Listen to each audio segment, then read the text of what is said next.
बच्चों, आज हम पढ़ेंगे कक्षा 6 का विषय विज्ञान पाठ 9 सजीव विशेषताएं और आवास। तो हमने इसके पहले वाले भाग के अंदर वीडियो के अंदर हमने क्या पढ़ा था? सजीव की विशेषताएं पढ़ी थी, उसका आवास पढ़ा था, अनुकूलता पढ़ी थी। अब आज हम पढ़ेंगे इसके बाद हमारे आसपास के जीव के हमारे आसपास कौन कौन से जीव पाए जाते हैं, वो कहाँ रहते हैं, किस परिवेश के अंदर रहते हैं। हमने विभिन्न आवास क्षेत्रों की यात्रा की, विभिन्न आवास मतलब अलग अलग जगहों की क्या की है, यात्रा की है, तथा अनेक पौधे एवं जंतुओं की चर्चा की। हमने की ना पहले, ऊंट की मछली की है ना, ऐसे अलग अलग, भालू की। क्रियाकलाप 1 में हमने विभिन्न परिवेश में पाए जाने वाले वस्तुओं, पौधों एवं जंतुओं की सूची बनाई थी या नहीं बनाई थी? कल्पना कीजिए कि यदि हम जानना चाहें कि हमारी सूची में सजीव में कौन से उदाहरण है, तो आप कर सकते हो। तो देखो, आइए वन में पाई जाने वाली वस्तुओं के विषय में सोचते हैं। अब आज किसके बारे में बात कर रहे हैं बेटा? वन में पाई जाने वाली वृक्ष, आरोही लता, विसर्पी लता, छोटे बड़े जंतु, पक्षी, सर्प, कीट, चट्टान, पत्थर, मिट्टी, जल, वायु, सूखी पत्तियां, मृत जंतु, छत्रक या काई, जिसे हम मॉस भी कहते हैं। और बेटा ये जो छत्रक होते हैं उनको हम मशरूम कहते हैं। वन में पाई जाने वाली विभिन्न वस्तुओं के कुछ उदाहरण है। ये सारी चीजें हमें काम पाई जाती है वन में। जैविक और अजैविक घटक हमने देखे थे पहले वाली वीडियो में। इनमें से कौन सजीव है, अब इसमें से आपको बताना है। तो देखो कौन कौन से है? वृक्ष, आरोही लता, विसर्पी लता, छोटे बड़े जंतु, पक्षी, सर्प, कीट, ये सब हमारे क्या है बेटा? बताओ, सजीव है। अपने चारों ओर पाई जाने वाले विभिन्न वस्तुओं के विषय में आपको सोचना है और आपको क्या करना है, उसको सजीव और निर्जीव के समूह में बांटना है। उदाहरण जैसे हमारे घर पर कुर्सी अथवा मेज जैसी वस्तुएं सजीव नहीं होती। पहेली एडवर्ड लियर द्वारा रचित कंप्लीट नॉनसेंस का यह एक छंद पढ़ रही है। देखो यहाँ लिखा है, मेज में कुर्सी से कहा, तुम्हें पता नहीं मैं गर्मी में कितनी तपी हूँ। मेज कुर्सी से क्या बोल रही है? तुझे पता नहीं मैं गर्मी में कितनी तपी हूँ। एवं अपने पैरों की विभाई से यदि हम थोड़ा टहल पाते तो हम थोड़ा बोल पाते। प्रार्थना करो हम वायु ले सके। बोले हम वायु भी ले सके, निर्जीव चीज है। मेज ने कुर्सी से कहा, कुर्सी ने मेज से कहा, अब तुम जानती हो कभी हम समर्थ नहीं, हम क्या है, समर्थ नहीं है ये सब करने के लिए। तुम कैसे मूर्खतापूर्ण बातें करती हो, जबकि तुम जानती हो हम चल नहीं सकते। वो चल सकते बेटा? नहीं। मेज ने ठंडी सांस भरते हुए कहा, कोशिश करने में क्या हर्ज है, मेरे पास भी उतने ही पैर है जितने तुम्हारे पास है। 2 पैरों पर क्यों नहीं चल सकते? बोले जब इंसान 2 पैरों पर चल सकते तो हम क्यों नहीं। पहेली और बूझों को कविता बहुत मजेदार लगी, क्योंकि वे जानते थे कि मेज और कुर्सी सजीव नहीं है, वो क्या है, एक निर्जीव है। अतः ये ना तो चल सकते ना ही बोल सकते। तो आपको पता है बेटा, सजीव क्या होते हैं? जो चल फिर सकते हैं, बोल सकते हैं वो। और निर्जीव क्या होते हैं? जो ना तो चल सकते हैं ना बोल सकते हैं। हम जानते हैं कि कुर्सी, मेज, पत्थर अथवा एक सिक्का सजीव नहीं है। इसी प्रकार हम जानते हैं कि हम जीवित हैं। हमारी ही तरह संसार के सभी मनुष्य, कुत्ता, बिल्ली, बंदर, गिलहरी, कीट जैसे जंतु क्या है, सजीव है। हमें कैसे पता चलता है कि कोई वस्तु सजीव है? कभी कभी यह निर्णय करना इतना आसान होता है नहीं। हम कहते हैं कि पौधे सजीव है, परंतु वे कुत्ते अथवा कबूतर की भांति चल तो नहीं सकते। मैंने आपको पहले ही वीडियो में बताया था कि बेटा पौधों को हम सजीवों की श्रेणी में रखते हैं। वो चल फिर नहीं सकते, लेकिन वो हमारी तरह श्वसन करते हैं, उत्सर्जन करते हैं, भोजन बनाते हैं। दूसरी ओर एक कार अथवा बस चल रही है, फिर भी हम उन्हें निर्जीव कहते हैं। कार और बस को चलने के बाद भी हम उसको क्या कहते हैं, निर्जीव कहते हैं। पौधे एवं जंतु समय के साथ वृद्धि करते हैं। क्या बोल रहे हैं? पौधे क्या कर रहे हैं? समय के साथ वृद्धि करते हैं, परंतु कई बार ऐसा भी प्रतीत होता है। क्या प्रतीत होता है? जैसे कि आकाश में बादल अपने आकार में वृद्धि कर रहे हो। क्यों? परंतु देखो ऐसे बार पौधे और जंतु वृद्धि करते हैं, कार और बस करते हैं नहीं करते हैं। बादल सजीव नहीं है। तो आखिरकार हम निर्जीव और सजीव में अंतर किस प्रकार करेंगे? तो अब हम नीचे देखेंगे कि सजीव कौन होते हैं और निर्जीव। आप स्वयं सजीवों का एक बहुत अच्छा उदाहरण है। हम खुद को देखें, है ना, हमारे लक्षण क्या निर्जीवों वस्तुओं की तरह होते हैं? नहीं होते हैं। क्या सभी सजीवों को भोजन की आवश्यकता होती है? तो हमने अध्याय 1 और 2 में जाना था कि सभी जीवों को क्या होती है बेटा? वृद्धि करने के लिए भोजन की आवश्यकता होती है। भोजन हमारे लिए एवं विभिन्न जंतुओं के लिए क्या होता है? नितांत आवश्यक होता है। यदि भोजन नहीं होगा तो हम क्या करेंगे? वृद्धि नहीं कर पाएंगे, है ना, हमारे अंदर ऊर्जा की कमी हो जाएगी। हमने यह भी सीखा था कि पौधे कौन सी प्रक्रिया द्वारा बेटा, प्रकाश संश्लेषण की प्रक्रिया द्वारा अपना भोजन स्वयं बनाते हैं। परंतु जंतु जो होते हैं वो पौधे और अन्य जंतुओं पर क्या करते हैं बेटा, भोजन के लिए निर्भर रहते हैं। भोजन सजीवों को उनकी वृद्धि के लिए आवश्यक ऊर्जा प्रदान करते हैं। अभी मैंने आपको बताया ऊर्जा प्रदान करते हैं।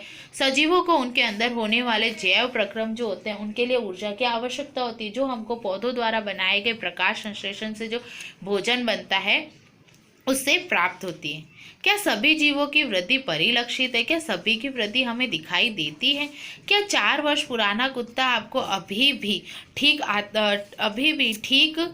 है? मैं कुर्ता, सॉरी यहाँ पर क्या लिखा हुआ है, कुर्ता। तो क्या 4 वर्ष पहले जो आपने कुर्ता सिलवाया है वो आपको अभी भी आता है?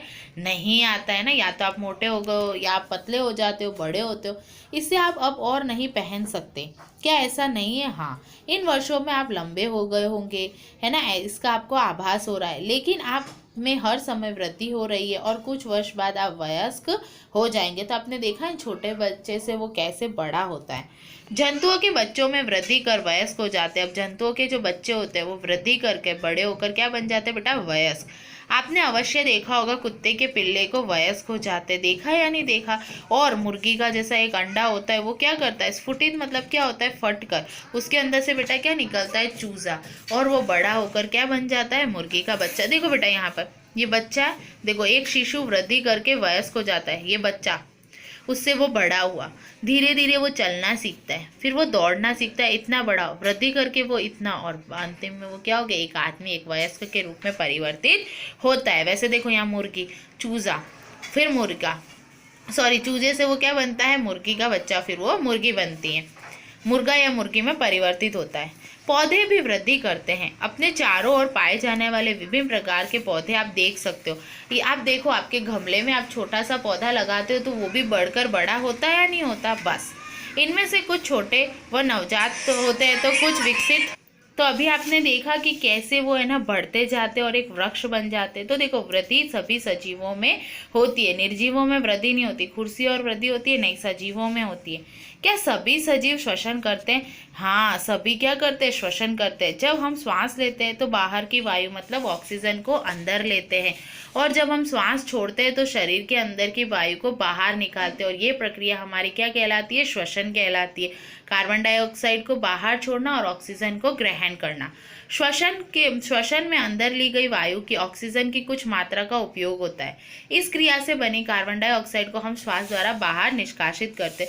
तो आपने देखा कि श्वसन सभी करते। देखो जैसे कुछ जंतुओं में गैस का आदान प्रदान का तरीका भिन्न होता है, जो श्वसन का एक हिस्सा होता है। जैसे केंचुआ है, आपको याद रखना है कि जो केंचुआ है वो अपनी त्वचा से, हम किससे करते बेटा, नासाद्वार से, नाक से। केंचुआ क्या करता है, अपनी त्वचा से सांस लेता है। मछलियाँ अपने गिल से सांस लेती है ना, क्लोम से सांस लेती है।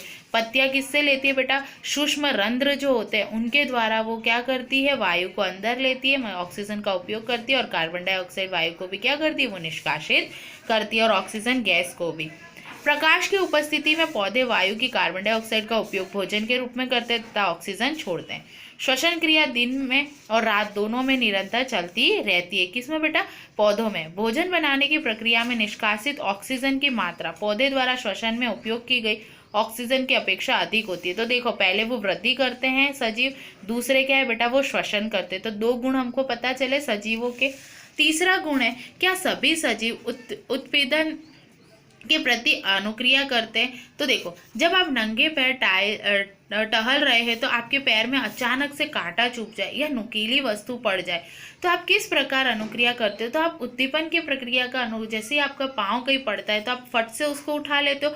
आप अगर अंधेरे में जाते हो, अचानक से धूप आ जाए तो आप डरते हो। तो देखो हम इन सभी प्रकार के परिवर्तनों के प्रति क्या करते हैं, अनुक्रिया करते हैं। जैसे आपका हाथ अगर गर्म चीज़ पे लग जाए तो आप एकदम से, जैसे गर्म चीज एकदम से हटा देते हो, तो ये सारे परिवर्तन हम क्या कहलाते हैं, उद्दीपन।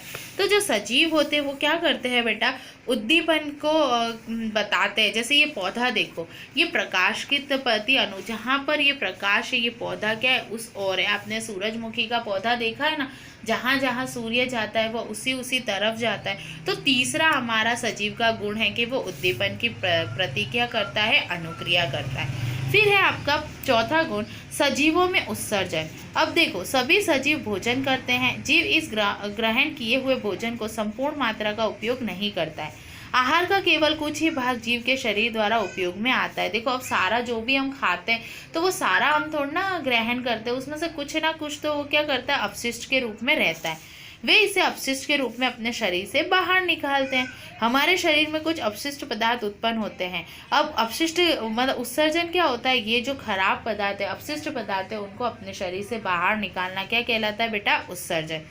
क्या पौधों में भी उत्सर्जन होता है? हाँ, पौधों में भी उत्सर्जन होता है, परंतु इनमें एक प्रक्रम का ढंग अलग होता है। जैसे हमारे में तो क्या एक विशेष अंग होता है ना बेटा उत्सर्जन का, गुदा के द्वारा हम मल को बाहर निकालते हैं, लेकिन पौधों के अंदर ऐसा नहीं होता। पौधे जो उत्सर्जित पदार्थ निकालती है वो हमारे काम के होते हैं। तो आपने देखा कि सजीव क्या करते हैं, उत्सर्जन। क्या सभी जीव प्रजनन करते हैं? तो हाँ, जीवों के अंदर प्रजनन होता है। जैसे कबूतर है, पक्षी है, ये क्या करते हैं, घोंसले बनाते हैं और घोंसले में क्या करते हैं, अंडे देते हैं। और ये अंडों से क्या करते हैं, देखो छोटे छोटे क्या कर रहे हैं, बच्चे निकल रहे हैं, और ये बच्चे बड़े होकर क्या बन जाते हैं, कबूतर। जंतु प्रजनन द्वारा अपने समान संतति उत्पन्न करते हैं, जनन करके। देखो, जैसे ये कुत्ता है, एक कुत्ती है, उस कुत्ती ने क्या किया बेटा, बच्चे दिए, और ये बच्चे क्या हो गए, पिल्ले, बड़े होकर क्या बन जाते हैं, कुत्ता बन जाते हैं। बिल्ली है, बिल्ली ने बच्चे दिए। गाय है, देखो गाय का बछड़ा है। तो ये सब क्या कहते हैं, भिन्न जंतुओं में प्रजनन का ढंग अलग होता है। कुछ जंतु अंडे देते हैं और कुछ क्या करते हैं, सीधे शिशु को जन्म देते हैं। पौधों में भी प्रजनन होता है। जंतुओं की तरह पौधों में भी अलग अलग तरीके से, जैसे स्वपरागण, परपरागण, इन सभी से होता है। देखो, बीज को अंदर डाला, अंकुरित हुआ और ये क्या कर रहा है, पौधा बना रहा है। तो इन्होंने भी क्या किया, इसके अंदर हमारे बेटा क्या बना दिया, इन्होंने एक नए पौधे का निर्माण किया। और ये कायिक भाग से नया पौधा बनता है। कायिक भाग मतलब जड़, तना, पत्ती, ये सब कायिक भाग होते हैं। उनसे उनका क्या हो रहा है बेटा, यहाँ पर एक नए पौधे का निर्माण होता है। तो सजीव क्या करते हैं, प्रजनन प्रक्रिया भी करते हैं। सजीव प्रजनन प्रक्रिया द्वारा अपने समान अनेक संतान उत्पन्न करते हैं। विभिन्न जीवों में प्रजनन की विधियां भी क्या होती है बेटा, अलग अलग। क्या सभी सजीव गति करते हैं? तो अध्याय 8 में हमने जंतुओं के विभिन्न तरीकों की चर्चा की थी। वे एक स्थान से दूसरे स्थान पर कैसे जाते हैं? तो बेटा आप एक स्थान से दूसरे स्थान पर कैसे जाते हो, अपने पाँव से। पौधे के विषय में विचार कीजिए। तो देखो, पौधे में क्या होता है बेटा, जड़ें होती है। क्या होती है, जड़ें होती है, जो भूमि को उसके साथ जकड़े रहती है। तो वो एक स्थान से दूसरे स्थान पर नहीं जाती, परंतु विभिन्न पदार्थ जैसे जल, खनिज, संश्लेषित खाद्य पदार्थ पौधे के एक भाग से दूसरे भाग में क्या होते हैं, जाते हैं। पुष्प का खिलना, बंद होना, ये भी क्या एक तरह की गति होती है। हम कुछ निजी वस्तुओं को भी गति करते देखते हैं, जैसे बस, कार, कागज का छोटा टुकड़ा, बादल और ये सब। लेकिन वो क्या है बेटा, खाली मशीन के द्वारा गति कर रहे हैं।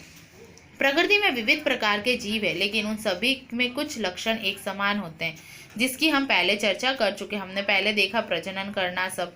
चूंकि जीव की मृत्यु होती है, इसलिए जीवों की प्रजातियां हजारों वर्ष तक अस्तित्व में रहती है। यहाँ पर मृत्यु और जनन दोनों होता है। वे प्रजनन का समान संतान उत्पन्न करते हैं। एक अकेला जीव के बिना भी मर सकता है, परंतु सजीव की प्रजाति अस्तित्व में हमेशा क्या होती है बेटा, रहती है।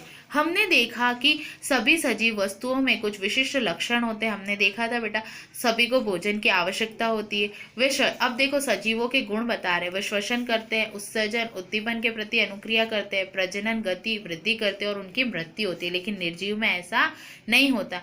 ऐसे कुछ निर्जीव वस्तुओं को जानिए जिनमें इन लक्षणों में से कुछ लक्षण दिखाई दे। तो भाई चलते, गति करते, वो उनको पता है कि कार, साइकिल, घड़ी, नदी, ये सब करते हैं।